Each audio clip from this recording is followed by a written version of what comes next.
Welcome back. This is DonBest.com. I am Frank Trigg in Las Vegas, Nevada. Down there in Costa Rica is Nick Kalikas, the Greek, which off camera told me he can now roll his R's after living in Costa Rica for so long. Nick, how you doing, bud?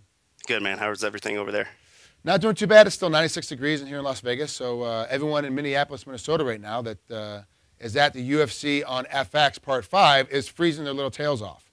Last week we talked about location being a factor. Do you think cold weather location makes a factor too, or does it only make a difference depending on what country you're in? I think it depends on the person, the individual. So it could have a factor come into play here, but I doubt it.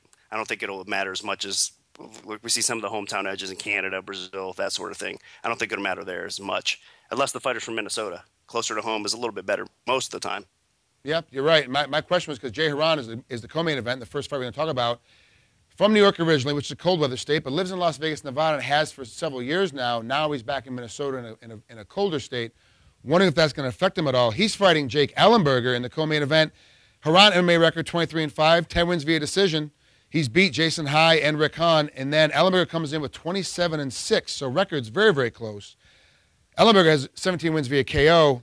Notable wins include Jake Shields and Diego Sanchez. Ellenberger, I personally am leaning on Jay Hieron, but I got a feeling that Ellenberger is going to be the favorite. Is that true?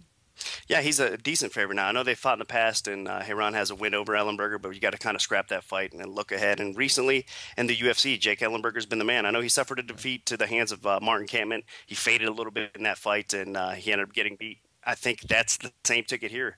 I think the line right now is about 3.5 to 1, so a little bit too high. I think that Hieron has a better chance probably what the line indicates, but unfortunately with the betting public and everything you have to take in consideration, and the knockout power that Ellenberger has, the odds around 3 to 1 are probably about right as far as the betting public is concerned. I would personally pass this fight.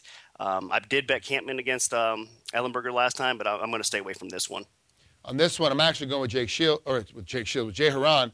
But understand, I'm biased when it comes to these guys because I do train with Jay. I do see him in the gym all the time. I do know that they call him the thoroughbred for a reason because you can't get him to stop.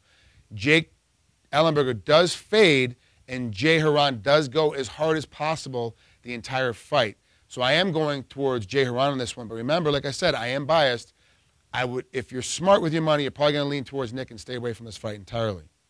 Moving on to the main event, Antonio Bigfoot Silva versus Travis Browne. MMA record for Silva is 16-4, but he's got huge wins over Andrei Arlovski and Fedor Emelianenko. Browne has an MMA record of 13-0-1, 9 wins via KO. Notable wins include Stefan Struve, who we saw fight last weekend, and Chad Griggs. I got to think that Travis Browne is going to be the favorite on this one, and I really got to think that everyone's going to kind of leave Antonio Silva around because he doesn't really get that much love from the betting public. Is this true? Yeah, man, it's exactly true. Okay. That's why you're seeing the line. It's a little bit maybe high too right now because it's the steepest test of Travis Browne's career, no doubt.